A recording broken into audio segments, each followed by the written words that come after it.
জানিয়ে দিব আমাদের হাতে পাওয়া সর্বশেষ বাংলাদেশের আলোচিত সমালোচিত বিশেষ বিশেষ খবর। শুরুতেই জানিয়ে দিব ভয়াবহ এক বার্তা, শিগগিরই ঢুকে পড়ছে শেখ হাসিনা বাংলাদেশে। জয় বাংলা, জয় বঙ্গবন্ধু, জয় শেখ হাসিনা এমন স্লোগানে মুখরিত হচ্ছে দেশ জুড়ে এবং দেশের নানা প্রান্তে ঘাটে ঘাটে। শুরু হচ্ছে ধীরে ধীরে ছোট্ট ছোট্ট করে পিপিলিকার মতো ধাপে ধাপে আওয়ামী লীগের ঝটিকা মিছিল। আর এই ঝটিকা মিছিল থেকেই রূপ নিবে এক বড় মহাসমাবেশ এবং বড় আন্দোলন, বড় বিক্ষোভ। এভাবে করেই আওয়ামী লীগ এগিয়ে আসবে এবং একসময় আওয়ামী লীগের আবারও সেই সাবেক ভক্তবৃন্দের ডানা বেঁধে যাবে। যেদিকেই তাকাবেন শুধু সেদিকেই দেখবেন আওয়ামী লীগ আর আওয়ামী লীগ। আর এই আওয়ামী লীগ যদি একবার জেগে ওঠে তাহলে মোল্লা সুদখোর ডক্টর ইউনূসের আর শেষ রক্ষা নয়, এমন হুঁশিয়ারি দিয়েছেন বাংলাদেশের প্রধানমন্ত্রী, ভারতে আশ্রয় নেওয়া আমাদের খালাম্মা শেখ হাসিনা। আর শেখ হাসিনা বাংলাদেশে ঢুকলে একটারও রেহাই নাই। প্রথমেই গলা চিপে ধরবে এনসিপি দলের সমন্বয়কদের এবং এনসিপি সংগঠন দলের নেতৃবৃন্দের। দর্শক, এ বিষয়ে আপনার কি মতামত তা কমেন্ট বক্সে লিখে জানান।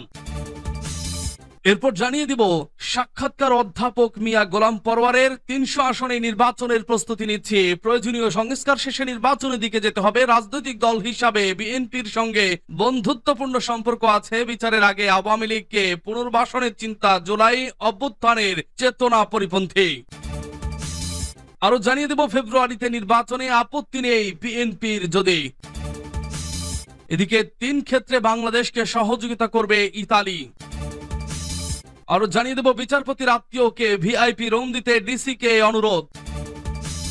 এবং সর্বশেষ থাকছে ডাক্তার তাসনিম জারার বিরুদ্ধে আইনি নোটিশ। শুনছিলেন সংবাদ শিরোনাম, এখন বিস্তারিত। তবে তার আগে অনুরোধ থাকবে দর্শক, জানিয়ে দেব আজকের সংবাদের সব থেকে মূল এবং সংক্ষিপ্ত আকারে একটি গুরুত্বপূর্ণ বিশ্লেষণ। আর সেটি হচ্ছে, আপনারা জানেন বাংলাদেশের পার্শ্ববর্তী একটি রাষ্ট্র এবং সে রাষ্ট্র ছোটখাটো নয়, একটা বিশাল আয়তনে এবং বিশ্বের মধ্যে একটি অন্যতম আয়তনে বড় রাষ্ট্র, সেটি হচ্ছে ভারত। আমরা জানি ভারত বাংলাদেশকে সবসময় দাবিয়ে রাখে এবং ভারতীয় মুসলিমদেরকেও নির্মম নির্যাতনে রাখে। সংখ্যালঘুদের উপর অস্বাভাবিক আচরণ করা হয়। আর এ কারণেই তাকে উপাধি দেওয়া হয়েছে কঠোর হিন্দুত্ববাদী মোদী। আর দর্শক, তারই পাশে অবস্থান নিয়ে বা তারই পার্শ্ববর্তী একটি রাষ্ট্র রয়েছে, আমরা জানি পাকিস্তান। পাকিস্তান একসময় আমাদের দেশ ছিল। পাকিস্তানের সাথে এই বাংলাদেশের সংযুক্ত একটি রাষ্ট্র ছিল। পাকিস্তান থেকে আলাদা হয়ে একটি স্বাধীন চেতনা বাংলাদেশের রাষ্ট্রের ঘোষণা হয়। বাংলাদেশের সাথে শেখ হাসিনার আমলে বন্ধুত্বপূর্ণ সম্পর্ক থাকলেও প্রতিনিয়তই প্রতি মুহূর্তেই ভারত পাকিস্তান সাপে নেউলে সম্পর্ক। তাই হঠাৎ করে ভারতে হামলা হওয়ায় ২৬ জন পর্যটক নিহত হয়েছে। এরই ধারাবাহিকতায় এবার ভারত পাকিস্তান মুখোমুখি হচ্ছে। পাল্টাপাল্টি বক্তব্য, পাল্টাপাল্টি মহড়া। যুদ্ধের প্রস্তুতি নিচ্ছে ভারত, যেমন তেমনটাই উল্টো প্রস্তুতি নিচ্ছে পাকিস্তান। অর্থাৎ আমরা দেখতেই পাচ্ছি যে মুখোমুখি এক প্রকার অবস্থান করছে ভারত এবং পাকিস্তান। যে কোনো মুহূর্তে যুদ্ধের নিকটে পৌঁছাতে পারে পাক প্রধানমন্ত্রী শাহবাজ শরীফ এবং ভারতের কট্টরপন্থী হিন্দুত্ববাদী নরেন্দ্র মোদী। যে কোনো মুহূর্তেই যুদ্ধ বাঁধিয়ে দিতে পারে। আর এই যুদ্ধ যদি বেঁধে যায় তাহলে নতুন এক কাণ্ড সৃষ্টি হবে।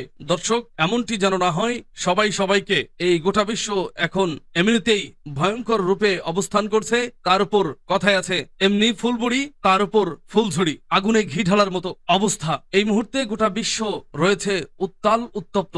এমন অবস্থায় যদি ভারত পাকিস্তান যুদ্ধ লেগে যায় তাহলে এটা নিছক ভয়ঙ্কর ক্ষতির মুখে দাঁড়াবে গোটা বিশ্ব, এছাড়া আর কিছু নয়। দর্শক, এই বিষয়গুলোতে আমি একমত। আপনার কি মতামত তা কমেন্ট বক্সে আমাদেরকে লিখে জানান এবং পুরো সংবাদের গুরুত্বপূর্ণ বিষয়গুলি আপনার মতামত দিয়ে আমাদেরকে কমেন্টস বক্সে লিখে জানান। আর আপনি কোন জেলা থেকে বা কোথা থেকে আমাদের সংবাদটি শুনছেন এবং দেখছেন, অনুরোধ থাকবে আপনি যদি আমাদের এই চ্যানেলটিতে নতুন হয়ে থাকেন তাহলে অবশ্যই চ্যানেলটি সাবস্ক্রাইব করে পরবর্তী আপডেট সংবাদ পেতে চোখ রাখুন আজকের বাংলা খবরে। যেমন কথা তেমন কাজ শুরু হয়ে গেছে। আওয়ামী লীগের উপস্থিতি, মাঠে নেমে পড়েছে সাহসী আওয়ামী লীগ। মুহূর্তেই ঢুকে পড়বে বাংলাদেশে এবার শেখ হাসিনা। সুযোগ আর সন্ধান আর সময়ের ব্যাপার মাত্র। ঠিকঠাক টাইমেই প্রবেশ করবে বাংলাদেশে বাংলাদেশের প্রাক্তন প্রধানমন্ত্রী, ভারতে আশ্রয় নেওয়া আমাদের সেই খালামণি শেখ হাসিনা। নিঃসন্দেহেই বাংলাদেশে ঢুকবেন এবং বুকে অনেক সাহসের জোর নিয়েই ঢুকবেন। আর সেই বার্তা দিতেই চট্টগ্রামে শেখ হাসিনা ফোর্সের ঝটিকা ঝটিকা মিছিল লেঠালা সামলা। চট্টগ্রাম নগরে ঝটিকা মিছিল করেছেন আওয়ামী লীগ সমর্থিত কয়েকজন যুবক। বৃহস্পতিবার ভোরে নগরের লাইফলাইন এলাকায় শেখ হাসিনা ফোর্স লেখা ব্যানার হাতে মিছিল করেন তারা। মিছিলের পর অভিযান চালিয়ে মিছিলে থাকা 3 যুবককে আটক করেছে পুলিশ। এর আগে বৃহস্পতিবার সন্ধ্যায় সামাজিক যোগাযোগ মাধ্যমে ফেসবুকে মিছিলের একটি ভিডিও ছড়িয়ে পড়ে। 34 সেকেন্ডের ওই ভিডিওতে দেখা যায় মিছিল নিয়ে এগিয়ে যাচ্ছেন 15 থেকে 20 জন তরুণ যুবক। হাতে শেখ হাসিনা ফোর্স লেখা ব্যানার। মিছিল থেকে শেখ হাসিনা আসবে, বাংলাদেশ আসবে স্লোগান দেন। কোতোয়ালি থানার ভারপ্রাপ্ত কর্মকর্তা ওসি মোহাম্মদ আব্দুল করিম বলেন, ভিডিও ফুটেজ দেখে 3 জনকে আটক করা হয়েছে, বাকিদের আটকে অভিযান চলছে। এর আগে 17 এপ্রিল চট্টগ্রাম নগরে ঝটিকা মিছিল করে যুবলীগ। নগরের বদ্দারহাট মোড় এলাকায় এই মিছিল করেন তারা। ঝটিকা মিছিলের একটি ভিডিও সামাজিক যোগাযোগ মাধ্যম ফেসবুকে পড়ার পর নগরের বিভিন্ন এলাকায় অভিযান চালিয়ে মিছিলে থাকা 5 জনকে গ্রেপ্তার করে পুলিশ। 300 আসনে নির্বাচনের প্রস্তুতি নিচ্ছে সাক্ষাৎকার অধ্যাপক মিয়া গোলাম পরোয়ার। প্রয়োজনীয় সংস্কার শেষে নির্বাচনের দিকে যেতে হবে। রাজনৈতিক দল হিসাবে বিএনপির সঙ্গে বন্ধুত্বপূর্ণ সম্পর্ক আছে। বিচারের আগে আওয়ামী লীগকে পুনর্বাসনের চিন্তা জুলাই অভ্যুত্থানের চেতনা পরিপন্থী। বাংলাদেশ জামায়াতে ইসলামী সেক্রেটারি জেনারেল অধ্যাপক মিয়া গোলাম পরোয়ার বলেছেন, অন্তর্বর্তীকালীন সরকার প্রয়োজনীয় সংস্কার শেষ করে দ্রুত নির্বাচনের পথে হাঁটবে। 300 আসনে নির্বাচন করার প্রস্তুতি নিচ্ছে জামায়াত। মাঠে ময়দানে গণসংযোগ, জনগণের দুঃখ কষ্ট পাশে দাঁড়ানো এবং অন্তর জয় করার যে দায়িত্ব, সেই ক্ষেত্রে যারা প্রার্থী হিসেবে সম্ভাব্য আলোচনায় এসেছেন তাদের দিয়েছি। বর্তমানে দলের নিবন্ধনের বিষয়টি আদালতে পেন্ডিং আছে। আশা করি ন্যায় বিচার পাবো এবং দাঁড়িপাল্লা প্রতীক পাবো। তিনি মনে করেন, যথেষ্ট জনপ্রিয়তার অবস্থানে জামায়াত এখন সময় পার করছে। সুষ্ঠু, অবাধ ও নিরপেক্ষ নির্বাচনে জনগণ মতামত দিলে সেই ফলাফলেরই প্রতিফলন ঘটবে। জনগণ যদি ভোট দিয়ে জামায়াতকে রাষ্ট্র ক্ষমতার দায়িত্ব দেয়, তাহলে প্রত্যাশা অনুযায়ী রাষ্ট্র গঠন করা তাদের কাছে বড় চ্যালেঞ্জ। সেভাবে প্রস্তুতি নিচ্ছেন। সম্প্রতি রাজধানীর মগবাজারে জামায়াতের কেন্দ্রীয় কার্যালয়ের অধ্যাপক মিয়া গোলাম পরোয়ার যুগান্তরকে একান্ত সাক্ষাৎকার দেন। প্রায় ঘণ্টাব্যাপী সাক্ষাৎকারে দেশের চলমান পরিস্থিতি, সংসদ নির্বাচন, সংস্কার, নির্বাচনী প্রস্তুতি, বিএনপির সঙ্গে সম্পর্ক, জোট, দলের নিবন্ধন ও আওয়ামী লীগ ইস্যু সহ নানা বিষয়ে খোলামেলা কথা বলেন জামায়াতের সেক্রেটারি জেনারেল। সাক্ষাৎকার নিয়েছেন স্টাফ রিপোর্টার নূরে আলম জিকু। ফেব্রুয়ারিতে নির্বাচনে আপত্তি নেই বিএনপির যদি। চলতি বছরের ডিসেম্বর থেকে 2026 সালের জুনের মধ্যে নির্বাচন করার কথা জানানো হয়েছে অন্তর্বর্তী সরকারের পক্ষ থেকে। তবে এত দেরিতে নির্বাচন করার বিরুদ্ধে দেশের অন্যতম রাজনৈতিক দল বিএনপি। দলটি ডিসেম্বরের মধ্যে নির্বাচনের জোর দাবি করে আসছে। তবে এখন জানা যাচ্ছে ভিন্ন কথা, আর তা হলো ফেব্রুয়ারিতে নির্বাচনে আপত্তি নেই বিএনপির। গত মঙ্গলবার ফ্যাসিবাদ বিরোধী যুগপৎ আন্দোলনের মিত্র গণতন্ত্র মঞ্চের সঙ্গে রুদ্ধতার বৈঠকে এই বিষয়টি উঠে এসেছে, যেখানে ফেব্রুয়ারিতে নির্বাচনে বিএনপির আপত্তি নেই বলে জানা গেছে। তবে এক্ষেত্রে সরকারকে নির্বাচনের রোডম্যাপ ঘোষণা করতে হবে। নির্বাচনের জন্য এখনো কোনো সুনির্দিষ্ট দিনক্ষণ ঘোষণা করেনি অন্তর্বর্তী সরকার, জানিয়ে ক্ষোভ আছে বিএনপি শীর্ষ নেতাদের মধ্যে। তবে অন্তর্বর্তী সরকারের তরফ থেকে সুনির্দিষ্ট দিনক্ষণ ঘোষণা হলে নির্বাচন ডিসেম্বরে না হয়ে আগামী জানুয়ারি কিংবা ফেব্রুয়ারিতে হলেও তেমন আপত্তি থাকবে না দলটির, এমনটাই জানা গেছে। কেননা বিএনপি মনে করে এর মধ্য দিয়ে নির্বাচন অনুষ্ঠান নিয়ে সব ধরনের সংখ্যা যেমন কেটে যাবে, দেশও নির্বাচনের দিকে যাত্রা শুরু করবে। রাজনৈতিক দলগুলো অনানুষ্ঠানিকভাবে নির্বাচনী প্রস্তুতি শুরু করে দিতে পারবে। গণতন্ত্র মঞ্চের সঙ্গে রুদ্ধতার বৈঠকের আগে স্থায়ী কমিটির বৈঠকেও জামায়াতে ইসলামীর পক্ষ থেকে আগামী রমজানের আগে নির্বাচনের যে কথা বলা হয়েছিল সেটাকেও ইতিবাচকভাবে নিয়েছিল বিএনপি। কেননা দলটির মধ্যে এখনো নির্বাচন বানচালের অজানা সংখ্যা রয়েছে। তাই সুনির্দিষ্ট দিনক্ষণের মধ্য দিয়ে দেশকে নির্বাচনমুখী করতে চায় বিএনপি। 3 ক্ষেত্রে বাংলাদেশকে সহযোগিতা করবে ইতালি। অবৈধ অভিবাসন ও মানব পাচার প্রতিরোধ এবং বাংলাদেশ পুলিশের সামর্থ্য বৃদ্ধিতে ইতালি সহযোগিতা করবে বলে জানিয়েছেন স্বরাষ্ট্র উপদেষ্টা লেফটেন্যান্ট জেনারেল মোহাম্মদ জাহাঙ্গীর আলম চৌধুরী। বৃহস্পতিবার বিকালে বাংলাদেশ সচিবালয়ে স্বরাষ্ট্র মন্ত্রণালয়ে তার অফিস কক্ষে ঢাকায় নিযুক্ত ইতালির রাষ্ট্রদূত অ্যান্থনিও আলেসান্দোর সাক্ষাৎকারে তিনি একথা জানান। সাক্ষাৎকারে ইতালির স্বরাষ্ট্রমন্ত্রী ম্যাথো পিয়ান্তোডোসির আগামী 5 থেকে 6 মে আসন্ন বাংলাদেশ সফর নিয়ে আলোচনা হয়।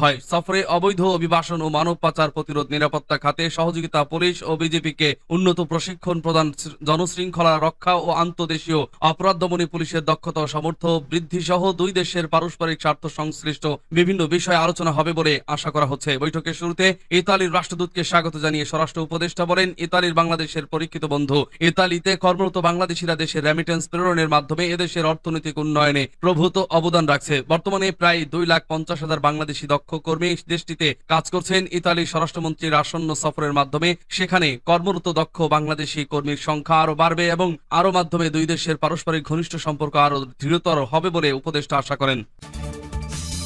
বিচারপতির আত্মীয়কে ভিআইপি রুম দিতে ডিসিকে অনুরোধ। সুপ্রিম কোর্টের হাইকোর্ট বিভাগের এক বিচারপতির নিকট আত্মীয়ের জন্য 3টি ভিআইপি রুম বরাদ্দ চেয়ে জেলা প্রশাসকের কাছে অনুরোধ করা হয়েছে। বৃহস্পতিবার দিনাজপুরের ডিসির কাছে এই আবেদন করেন জেলা জজ আদালতের নেজারত বিভাগের ভারপ্রাপ্ত বিচারক ইসরাফিল আলম। আবেদনে বলা হয়, বাংলাদেশ সুপ্রিম কোর্টের হাইকোর্ট বিভাগের এক বিচারপতির নিকট আত্মীয় হাইকোর্ট বিভাগের সোনালী ব্যাংক শাখার ডিজিএম সপরিবারে দিনাজপুর আগমন উপলক্ষে আগামী 2 মে তারিখে 3টি ভিআইপি 2 বেড বিশিষ্ট কক্ষ বরাদ্দ হওয়া একান্ত প্রয়োজন। এ বিষয়ে প্রয়োজনীয় ব্যবস্থা গ্রহণের জন্য দিনাজপুর জেলা প্রশাসককে অনুরোধ জানানো হয় ওই আবেদনে।